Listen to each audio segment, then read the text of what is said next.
레위기 6장 19절부터 23절까지 우리 한 목소리로 같이 읽겠습니다.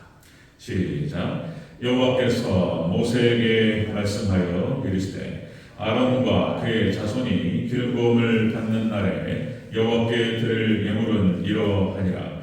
고운 가루 10분의 1 에바를 항상 드리는 소제물로 삼아 그 절반은 아침에 절반은 저녁에 드리되 그것을 기름으로 반죽하여 철판에 굽고 기름에 적셔 썰어서 소제로 여호와께 드려 향기로운 냄새가 되게 하라. 이 소제는 아론의 자손 중 기름 부음을 받고 그를 이어 제사장 된 자가 드릴 것이요 영원한 규례로 여호와께 온전히 불사를 것이니 제사장은 모든 소제물은 온전히 불사르고 먹지 말지니라. 아멘. 네, 감사합니다. 선임 예수님. 네, 예수님의 은혜가 넘치시기를 축원합니다. 아멘. 네, 오늘 함께 읽으신 레위기 6장 19절에서 23절 네, 본문을 토대로 소제물에 대한 규례라는 제목으로 말씀드리겠습니다. 네, 소제물에 대한 규례. 같이 한번 따라하겠습니다. 소제물에 대한 규례. 네, 소제물에 대한 규례. 그렇습니다. 5대 제사, 번제, 그 다음에 소제, 그리고 화목제, 속죄제, 속번제 그렇게 해서 5대 제사로 하나님께 너희 하나님 백성들 이스라엘은 이렇게 나올지니라. 7대 절기, 5대 제사. 자, 여러분들 지난주에 우리가 번제를 살펴봤고요. 그리고 이번 주에 소제 지금 보는데요. 좀 반복되는 부분들이 있어서 그냥 넘어갈까 하다가 다시 한번 되새김질을 한다는 그런 생각으로 또 약간의 차이점들을 다시 한번 확인하면서 이렇게 진행하도록 하겠습니다. 자, 번제의 절차와 방법은 무엇인가? 번제는 아침까지 석쇠에 두라 이렇게 말씀하셨어요. 그리고 아침마다 나무를 태워서 번제로 드리라. 자, 이 말은 하나님께 이 예배가 끊이지 않게 하라. 늘 끊임없이 예배를 하나님께 드리라. 새벽 예배 드리고 할 수 있으면 저녁에 또 하나님께 기도하고 그렇게 수요예배 드리고 우리 지금 대전제일교회에서 공예배로 지금 세운 그런 예배들 예배 드리는 거예요. 그런데 여기에 놀라운 하나님의 은혜가 있다 말씀드렸습니다. 여기에 하나님의 놀라운 은혜가 있고 축복이 있고 하나님의 능력이 임하고 하나님께서 이렇게 하나님께 예배하는 자들에게 하나님께서 물질을 맡기시고 하나님께 권세를 맡기시고 하나님께서 전 세계를 주도할 수 있는 힘을 주셨어요. 유대인들이 그랬고 그리고 청교도들이 그랬습니다. 자, 여러분들 바로 이런 사람들을 통해서 이런 지금 이 시대의 개인족속들 철저하게 하나님께 예배하고 기도하고 이런 사람들을 통해서 하나님께서 그나마 한국교회를 한국사회를 지켜주시고 또 우리 대전제일교회 이렇게 예배하는 자들을 통해서 하나님께 신실하게 여러분들을 통해서 대전제일교회를 지키실 줄로 믿습니다. 그렇게 돼요. 원리가 그렇습니다. 원리가. 자, 오늘 본문 말씀 보니까요. 자, 아론과 그 자손들에게 기름을 붓고 제사장직을 수행할 때에 이런 지켜야 할 것들에 대해서 다시 말씀드리면 모세에게 말씀하신 것을 아론에게 재차 다시 강조하셨습니다. 자, 자세히 우리 소제물 어떻게 드려야 할 것인지를 살펴보도록 하겠습니다. 자, 소제물에 대한 규례 첫 번째, 고운 가루 에바 10분의 1을 드리라. 자, 이렇게 말씀하셨어요. 고운 가루로 에바 10분의 1을 드리라. 자, 20절을 다시 한번 읽겠습니다. 20절 시작. 아론과 그의 자손이 기름 부음을 받는 날에 여호와께 드릴 예물은 이러하니라. 고운 가루 10분의 1 에바를 항상 드리는 소제물로 삼아 그 절반은 아침에 절반은 저녁에 드리되. 아멘. 고운 가루 에바 10분의 1을 드리라.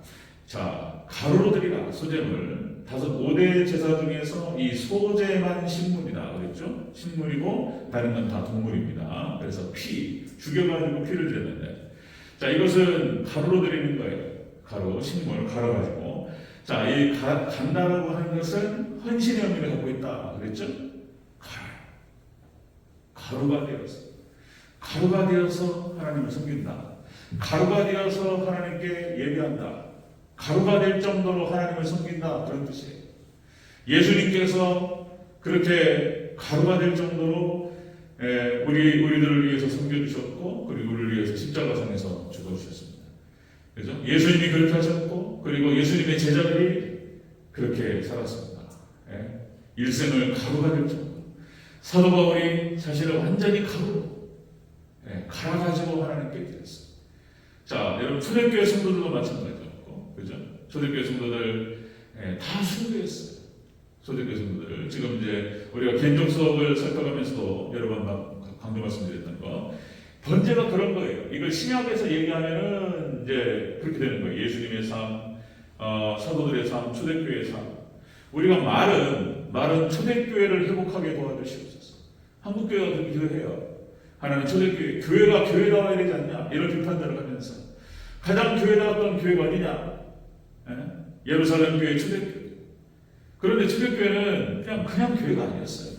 이렇게 철저하게 정말 신앙을 가지고 예수님 다시 오신다고 말씀하셨기 때문에 그걸 기다리면서 자신들의 삶을 온전히 갈아서 하나님께 드렸다라고 하는 것입니다.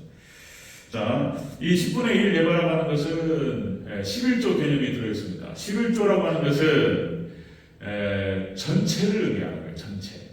그래서 11조를 드린다라고 하는 것은 자신의 모든 것을 드린다는 그 의미예요. 신앙 고백입니다. 11조가. 자, 다시요. 사도 바울은 그래서 로마서를 기록하면서 로마서 12장 1절에서 이 레위기의 제사법, 레위기의 의식법을 인용해서 그렇게 말한 거예요. 너희 몸을 하나님이 기뻐하시는 거룩한 산 제물로 드리라. 이는 너희가 드릴 영적 예배니라. 그 말이 이렇게 레위기 제사법을 토대로 해서 말하는 거예요. 여러분들, 우리가 믿음이라고 하는 것은 그냥 믿습니다, 할렐루야, 뭐 지적인 동의 이런 수준이 아니에요. 믿음이라고 하는 것은 삶과 동떨어져 있는 게 아니고, 믿음은 이런 거예요. 믿음은 우리의 몸을 거룩한 산채물로 드리는 것인 줄로 믿습니다. 믿음이 그런 거예요. 믿음은. 자, 여러분들 역시 겐족 속의 믿음이 그런 것이었고, 믿음의 선진들의 삶이 바로 그런 것이었다. 자, 아브라함이 이삭을 바칩니다. 생명을 바치는 인신제사. 예수님을 상징하지만 그렇게 해서 아브라함이 믿음의 조상이라고 인정을 받습니다. 자, 로마서에서 뭐라고 표현하냐면 너희가 구원받는 믿음은 아브라함의 믿음이어야 된다는 얘기를 하는 거예요. 아브라함입니다. 그러니까 온전히 자신을 드리는 거예요. 생명을 바치고 가장 소중한 것을 하나님께 드리고 이런 거예요. 이런 거. 아브라함의 믿음이 될 때 그것이 바로 구원받는 믿음이다. 자, 그렇게 해서 믿음의 선진들은 다 그렇게 자신을 온전히 하나님께 바쳤습니다. 아브라함과 이삭과 야곱과 요셉과 그리고 모세와 여호수아와 갈렙과 자신의 인생을 던져버려요. 자신의 목숨을 던져버려요. 하나님께. 하나님 딱 하나님 받으시고 지켜주시는 줄로 믿습니다. 그리고 하나님께서 사용하시고 하나님께 모든 걸 다 드리고 물질을 드리고 인생을 드리고 운명을 드리고 하나님 다 맡겨버려요. 하나님이 딱 드린 그 사람을 딱 받으시고 하나님께서 그들을 통해서 가나안 정복 전쟁도 치르시고 하나님 놀라운 축복을 그들을 통해서 주신다. 그런 거죠. 여러분들 그때 말씀드렸듯이 칼빈의 삶, 그리고 하나님께서 사용하셨던 기독교 역사 가운데에서 그 위대한 인물들은 다 이런 식인 거예요. 이렇게 예수님의 족적을 따라갔어요. 사도들, 제자들의 족적을 따라갔어요. 제자도를 걸어갔어요. 항상 자신을 헌신했고, 칼빈도 그때 한번 말씀드렸듯이요. 자신의 인생을 완전히 갈아서, 그렇죠. 53세, 54세라는 나이로 죽습니다. 과로로 죽어요, 과로. 걸어다니는 종합병원. 그렇죠? 너무나 과로해서 하는 일이 너무나 많았어요. 그래서 질병에 걸렸어요. 그 질병을 제대로 돌보지 못했습니다. 그리고는 이른 나이에 그렇게 돌아갔죠. 자, 여러분, 이들이 하나님께서 구속사, 하나님의 구속의 역사의 중심에 그들을 세우시고 하나님을 사용하셨다. 그래서 여러분들, 하나님께 붙잡혀가지고 쓰임받는다라고 하는 것이 이것만큼 영광스러운 게 없는데, 그래서 여러분들, 하나님께서 우리를 붙들어 사용하시면 우리 인생이 찬란하게 빛날 줄로 믿습니다. 아브라함, 다윗, 다니엘, 베드로, 사도 바울, 이런 인생. 하나님께서 많은 사람을 하나님께로 돌아오게 하고, 많은 사람을 구원하고, 하나님의 나라 확장하고, 그 사도 바울의 그 헌신을 통해서 그냥 역사 자체가 틀이 바뀌어버려요. 그냥 그 한 사람을 통해서 하나님께서 많은 사람을 사용하지 않으세요. 이렇게 그러니까 하나님의 손에 붙들려 쓰임 받는다라고 하는 것은 그냥 거저되는 게 아니에요. 자신을 온전히 드릴 때 하나님께서 받으실 줄로 믿습니다. 그런다는 거예요. 인생을 바치고 생명을 바치고 이 소제물을 드릴 때 그렇게 하라는 거예요. 소제물 드릴 때 돈, 가루, 에바 10분의 1을 드리라. 이 말은 헌신의 제물을 드리라. 소제물이 누구냐 말은 우리를 말하는 예수님 번제물, 소제물 예수님을 상징하는 것이고 우리를 말하는 거예요. 하나님 백성들, 제자들을 말하는 거예요. 갈아서 드리라. 갈아서 헌신의 제물로 드리라. 제물로 하나님께 드리라. 이런 뜻입니다. 자, 소제물에 관한 규례. 자, 첫 번째는 바로 헌신의 제물. 갈아서 드리라. 두 번째는 자, 소제물에 관한 규례 두 번째. 철판에 구운 후에 썰어서 드리라. 말이 그냥 선명해요. 이 비유가. 자, 철판에 구워가지고 썰어서 드립니다. 자, 21절을 다시 한번 읽겠습니다. 21절 시작. 그것을 기름으로 반죽하여 철판에 굽고 기름에 적셔 썰어서 소대로 여호와께 드려 향기로운 냄새가 되게 하라. 아멘. 자, 철판에 구워서 썰어서 드리라. 자, 철판에 구워버려요. 가루로 갈았잖아요. 가루로 갈아가지고 기름에 적셔요. 그죠? 이게 뭘 말하죠? 우리가 지난번에 말했죠? 우리가 나눴는데, 자, 여러분들 부침가루, 튀김가루, 가루 있죠? 우리가 부침개, 적반 할 때 그런 걸 말하는 거예요. 철판에 이거를 구워요. 자, 기름으로 발라가지고 적셔가지고 그리고 철판에 굽습니다. 이건 뭐를 그냥 썰어요 또. 이거는 옛사람을 철저히 죽이는 걸 말하는 거예요. 옛사람을 철저히 죽여서 새 사람으로 하나님께 나오라. 이런 뜻이에요. 이런 의미를 지금 이렇게 하나님께서 비유로, 상징으로, 모형으로, 예표로 이렇게 다 담아두시는 거예요. 이게 대체 무슨 뜻인지를 알 수 없었는데 신약 성경하고 딱 맞으시니까 이게 이런 뜻이다. 예수님으로 소원을 벗기는 겁니다. 자, 소제물에 대한 규례. 자, 철판에 구운 후에 썰어서 드리라. 자, 여러분들 이것은 무엇을 의미하냐면 변화를 말하는 거예요. 사람이 변화되는데 옛사람에게서부터 새사람으로 변화됩니다. 이거는 여러분들 화학적 변화예요. 화학적 변화. 그러니까 이제 뭡니까 이렇게 가루로 갈아가지고 기름에 적셔가지고 구워버리면 이게 완전히 다른 게 돼버리는 거예요. 다른 게. 그래서 우리가 완전히 옛사람에 제약된 새사람을 완전히 바꿔가지고 새 사람으로 하나님께 나오라. 이런 뜻이 되겠습니다. 자, 에베소서 4장 22절 이렇게 나오죠. 오직 너희의 심령이 새롭게 되어 하나님을 따라 의와 진리의 거룩함으로 지으심을 받은 새 사람을 입으라. 새 사람이 되라. 우리 하나님 백성들은 의인이라는 표현을 쓰죠. 그래서 우리는 거룩한 사람으로 이렇게 의인으로 하나님께서 칭하신다. 자, 그래서 하나님께서 우리도 이렇게 칭의 구원, 성화 구원, 또 이제 막 신학적인 용어들이 나오지만 영화 구원, 세 가지 구원이 있어요. 세 가지 구원. 칭이 의롭다고 칭하시는 거, 그리고 거룩해져가는 과정이 있는 거예요. 그 다음에 이제 우리가 예수님 보실 때 영화롭게 되는 거예요. 영화롭게 되어가지고 구원이 완성되는 거예요. 이게 영화 구원이에요. 세 번째. 근데 칭의 과정을 받고 있죠. 우리가 칭의 과정. 그러니까 이 칭의 과정은 간단하지 않아요. 이것도 여러분들 하나님께서 믿음의 선진들도 그랬고 연단의 과정이 있습니다. 그래서 또요, 여러분들 불질한다고 그랬죠, 불질? 그래서 어떤 연장을 사용할 때, 도구로 사용될 때, 칼, 낫, 삽, 호미, 뭐 이런 거 있죠. 이런 연장을, 그러면 철을 갖다가 녹여가지고, 두드러 펴가지고, 찬물에다 집어넣고, 또 빼가지고 또 두드러 펴고, 또 불에다 집어넣고, 이런 거예요, 불질. 이 과정을 거쳐가지고, 연단 과정을 통해서 하나님 쓰실 만한 도구가 된다. 자, 고린도후서 5장 17절. 그런즉 누구든지 그리스도 안에 있으면 새로운 피조물이라.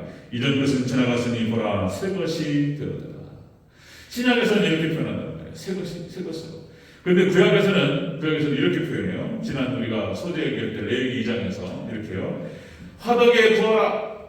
화덕에 구워서 드리고 철판에 붙여서 드리고 그 다음에 냄비에 삶아서 드리고. 그러니까 기억나시죠? 이렇게 가지고 완전히 화학적인 변화. 다른 것이 되어버려야 돼. 다른 것이. 그래가지고 하나님께 드리는 것입니다.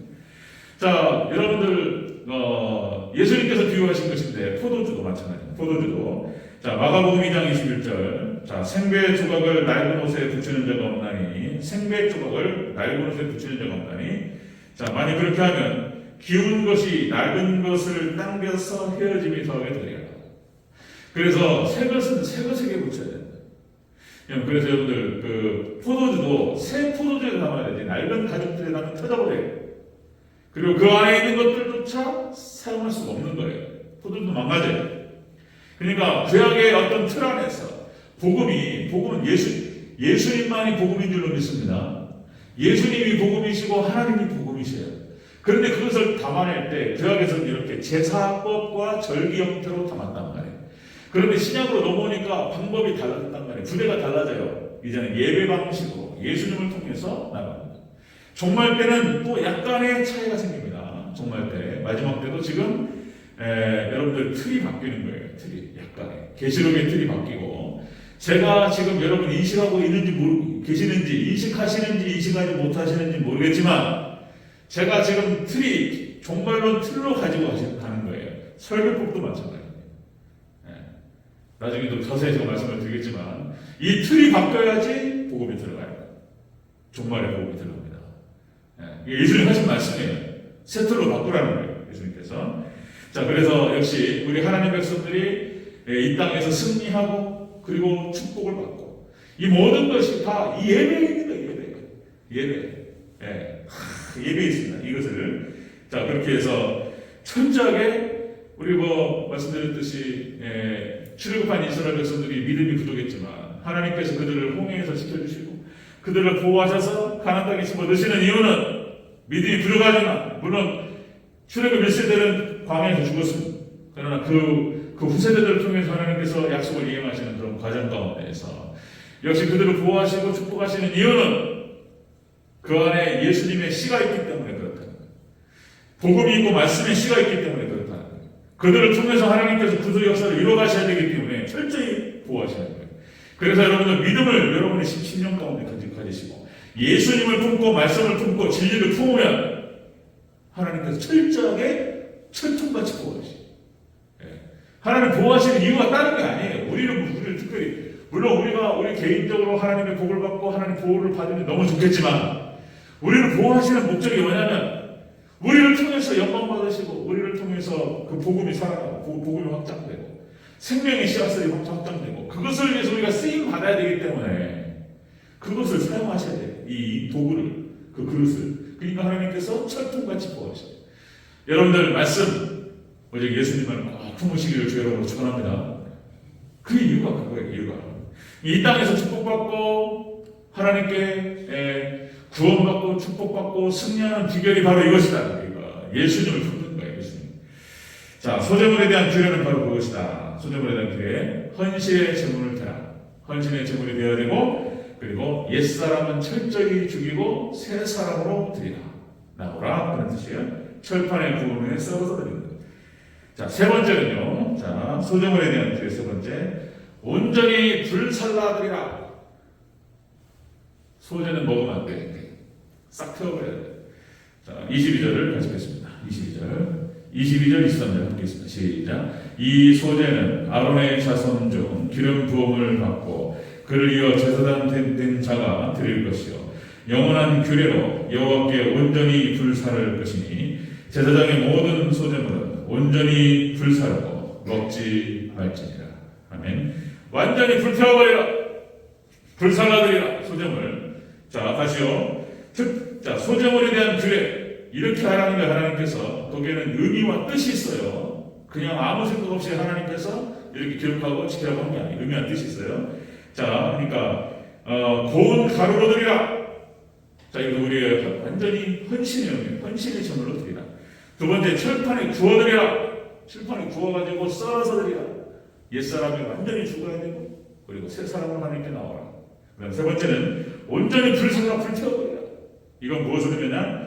온전한 헌신, 성령 충만 이렇게 얘기하셨습니다. 성령 충만한 상태에서 온전히 다 태워버리는 거예요. 우리의 삶을 하나님의 영광을 위해서 하나님의 예배를 하나님께 경배하기 위해서 하나님에 대한 경배를 위해서 다 불살르는 거죠. 불살라들이라. 자, 여러분들, 그래서 우리가 예수님께서 요한복음 4장에서 신령과 진정한 예배, 영과 진리 예배를 말씀하세요. 마음을 다하고 뜻을 다하고 성품을 다하고 목숨을 다하여 하나님을 사랑하고 하나님께 나아가는 것이죠. 그런데 여러분들, 마음이라고 하는 것이 어떻게 알 수 있냔 말이에요. 마음을 어떻게 알 수 있어요? 마음을 어떻게 하냔 말이에요. 마음 알 수 없죠. 마음은 그러니까 그 사람의 행동과 삶을 통해서 보는 거예요. 그냥 그 사람의 행동과 삶을 통해서 마음이 드러나는 거예요. 우리 이런 표현 하잖아요. 그저께 이영춘 목사님 소천하셨습니다. 월요일날 이영춘 목사님 아버님 이영춘 목사님 소천하셔서 월요일날 교육자회가 취소되고 그렇게 해서 제가 다녀왔습니다. 월요일날 가서 방문해서 인사하고 화요일날 11시에 발인 예배 시차회 중심으로 해서 드렸습니다. 그래서 하나님께나 같이 장례 치르고 왔는데 그런 거죠. 뭐 이제 돈이 마음이에요. 돈이 봉투에 얼마를 넣느냐, 5만 원이냐, 10만 원이냐, 15만 원이냐, 20만 원이냐, 그죠? 이명준 목사님 이제 이영춘 목사님한테 받은 은혜가 크고, 어떤 분은 50만 원 넣더라고. 50만 원. 돈도 좀 있을 분이고, 그분이 제가 이제 제 교수님이세요. 지도 교수님. 그러니까 이제 이명준 목사님 참 아끼고 그런 분인데 50만 원. 그러니까 이제 마음이, 돈이 마음이야, 그죠? 그렇잖아요. 요새 친구 5만 원 안 넣잖아요. 저도 이제 친구들 장난치고 80만 원이 기본적으로, 예전에 5만 원에 10만 원 올랐단 말이에요. 돈이 마음이에요. 행동이 마음이에요. 그죠? 물질을 바치는 것, 시간을 바치는 것, 그 다음에 수고, 땀과 수고를 바치는 것, 이게 믿음이에요. 마음만 받는다, 참 이게 좋은 얘기인데, 그게 마음이에요. 마음. 자, 여러분들, 그러니까 온전히 자신을 갖다가 불살라서 하나님께 드립니다. 자신의 일생을. 자, 로마서 6장 6절에 이렇게 기록되어 있죠. 옛사람이 예수님과 함께 십자가로 못 박힌 것은 죄의 몸이 죽어 우리가 다시는 죄에게 종노릇하지 아니하려 함이니. 그래서 영역이 달라져서 영역 주권력이 많이 강조했는데, 그렇게 해서 우리 옛사람이 죽어서 새 사람으로 하나님께 나아가. 여러분, 그래서 우리 자신을 불살라 드린다는 것은, 구체적으로 가장 중요하다라고 말하면 이게 전부예요. 기도입니다. 기도로 자신을 불태우는 거예요. 이게 하나님께 드리는 거예요. 기도예요. 여러분들 기도의 의미를 말씀드렸죠? 분향단의 향을 사르는데 그 향이 하나님께 전달되고, 그러니까 자신을 태우는 거예요. 우리 구원론에 있어서 또 말씀드리지만 이건 계속 반복해야 돼요. 그러니까 하나님의 주권 100%, 인간의 책임 100%. 이게 왜 그렇게 하셨는지 모르지만 구원론의 핵심이 그거예요. 그래서 여기서 온전한 벽이 된다. 그래서 하나님 말씀이 하나님 주권이죠. 인간의 책임 100%, 인간의 책임이 뭐냔 말이에요. 이렇게 충성하고 믿음과 순종이죠. 믿음과 순종으로 가나안 땅에 들어가요. 하나님께서 가나안 땅 들어가는 것은 다 예정되었고 하나님께 진행하시는 건데, 이스라엘 백성들에게 온전한 믿음과 순종을 요구하신단 말이에요. 그럼 믿음과 순종이 우리 역할이에요. 우리 책임이라고. 믿음과 순종으로 가는 건데, 그 안에 가장 중요한 것은, 절대적인 것은 기도예요. 기도. 우리가 할 수 있는, 우리가 드릴 수 있는 최선의 것이 기도예요. 하나님 말씀이에요. 하나님 말씀은 절대적인 것이고 하나님 주권인 거예요. 우리 기도 부분은 우리가 할 수 있는 거예요. 이것이 말씀과 기도가 합쳐져서 거룩한 거예요. 찬양도 한편에서는 말씀과 기도와 찬양이 예배의 3요소예요. 그런데 찬양도 기도에 속하는 거예요. 기도 똑같은 거예요. 곡조 있는 기도이기 때문에 찬양을 많이 하는 것, 거기에 마음을 실어서 하나님 찬양하고, 기도예요. 기도. 이게 말씀과 기도로 거룩해지고 말씀과 기도로 승리하는 거예요. 기도입니다. 기도. 초대교회가 승리할 수 있었던 이유는 바로 다른 거예요. 오로지 기도에 힘씁니다. 아멘. 오로지 기도에 힘씁니다. 하나님께서 사용하셨던 사람들의 면면을 보면 다 기도의 사람들이에요. 기도의 사람들. 기도의 사람들 흠없이, 아브라함도 흠이 있고 이삭도 흠이 있고 야곱도 흠이 있고, 그런데 요셉이 흠이 잘 안 보여요. 흠이 없는 사람들, 사무엘이 안 보인다고 그랬죠. 기도의 사람들이에요. 다니엘이 흠이 안 보여요. 기도의 사람이에요. 기도의 사람. 그러니까 사자굴에 들어갈 각오를 하고 하루에 3번씩 기도했던 그 원칙을 깨지 않고 목숨 걸고 기도했다는 거잖아요. 다니엘이. 그러면 사자굴에 들어갈 각오를 하고 그렇게 창문을 열어놓고 예루살렘을 향해서 기도했던 다니엘이 글쎄요, 평안했으면 그것이 그 기도의 원칙을 어겼을까? 3시, 6시, 9시 기도하는 거예요. 하루에 3번 하나님께 기도하는데 다니엘이 목숨 걸고 기도했던 사람인데 제 생각에는 그건 다 나오진 않지만 아마 일평생 그 원칙을 지키지 않았을까? 일평생. 그러니까 다니엘이 90세가 넘어서까지 하나님께서 그를 사용하셔서 건강을 허락하시고 그에게 권력을 주셨어요. 지배할 수 있는 권력을 주셨던 거예요. 그러니까 바벨 느부갓네살 왕 때도 총리였어요. 그 아들 손자라고 얘기하는 데서 벨사달 왕 때도 마찬가지예요.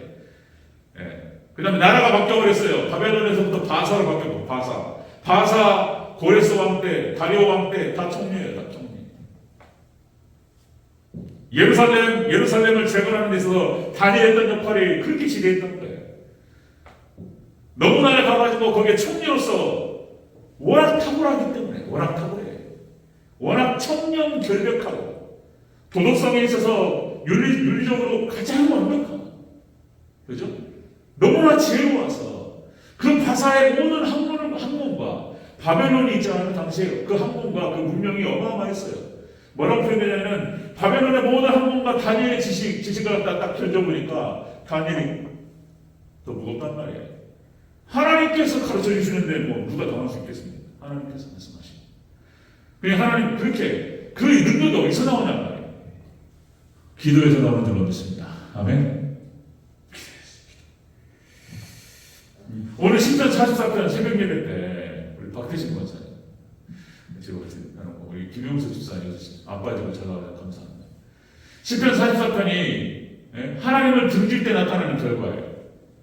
깜짝 놀라고 다시 한번 제가 많이 생각했어요. 그 설교 준비하고 그 설교를 같이 나누면서 하나님을 등질 때 어떤 일이 벌어지느냐? 하나님을 등질 때 사망의 그림자가 옵니다. 첫 번째 사망의 그림자. 하나님을 등질 때 사망의 그림자가 와요. 두 번째가 뭐냐면은 욕을 먹습니다. 주변에 욕을 먹어요. 조롱거리가 돼요. 두 번째. 세 번째가 뭐냐면은 하나님께서 하나님 등지면 싹 뺏어버려요. 마지막 세 번째가 탈취. 모든 가진 것들을 다 잃어버려요. 하나님 등질 때 이스라엘 백성들 역사를 갖다가 시편 44편에다 담궈놨어요. 시편 44편 거기에 이스라엘 백성들 역사가 담겨 있습니다. 천천히 처음에 사망의 그림자가 쫙 들어와요. 그러다가 주변에서 욕을 먹고 조롱거리가 되기 시작합니다. 그리고 탈취문 싸워가지고 싹 가져가버려요. 하나님의 젖과 꿀이 흐르는 땅을 주셨어요. 하나님을 잘 섬기고 하나님 잘 섬기라요. 하나님 그런 의미에서 이스라엘 백성들을 아브라함의 선생님이 축복하셨어요. 하나님 잘 못 섬기니까 여러 번의 경고를 하시다가 싹 쫓아내버려요. 하나님 우리에게 복을 주시고 은혜를 주셨는데 은혜를 받을 만한 그런 그릇이 아니고 싹 뺏어버려요. 하나님께서 가나다에 싹 쫓아내버려요. 여러분들 탕자도 마찬가지입니다. 탕자도 아버님한테 돈 받은 거 나가 다 탕자라고 하나님 싹 뺏어버려요. 그러나 돌아오면 회복됩니다. 아멘. 하나님 회복시켜주시고. 그런데 진짜 다시 한번 얼마나 정신바짝처럼 기도해야 될 것인지. 그래서 그림자가 쫙 이제 나중에 서로 욕하는 일이 벌어집니다. 우리 대전절교도 정말 정신 차려야 돼요. 저도 마찬가지. 서로 손가락 치다 서로 비난하고 이런 일이 벌어져요. 그렇다면 그러다가 싹 쓸어버려 하나님께서. 정신 차리고 기도해야 될 줄로 믿습니다. 그럼 하나님 기도하면 하나님 놀라운 축복을 허락하시고 그러신 건데, 자 하나님께 번제로 하나님께 어떻게 제사드려야 될 것인지 번제, 그 다음에 소제, 소제에 대해서 그렇게 말씀하셨어요. 자 헌신의 제물이 되라. 그리고 자 철저히 새 사람으로 하나님께 나오라. 옛 사람을 줬고, 세 번째 완전히 불살라서 온전히 헌신하며 하나님께 나오라. 이렇게 하나님의 명령입니다. 명령. 이거 안 지키면요 하나님 안 받으셔요. 안 받으셔요. 이 제물을 안 받으셔요. 예, 그 예배는 하나님과 상관없는 예배다. 자, 그래서 정리하겠습니다. 그래서 정말 하나님께 기뻐하시는 거룩한 산제물로 하나님께 온전히 드려지는 저와 여러분들 되시기를 주님으로 축원합니다. 그래서 그거 이제 제대로만 하나님께 드리면 하나님께서 막 축복과 은혜와 막 능력과 막 하나님께서 이제 막 구속의 역사의 주인공으로 삼으시고 그런 약속이 있는데 여러분들 최선을 다해야 돼요. 진짜 우리 기도 최선을 다해서 정말 온몸 정말 모든 걸 다 걸고 여러분들 살기 위해서 기도하는 저와 여러분들 지기를 축원합니다. 기도하겠습니다.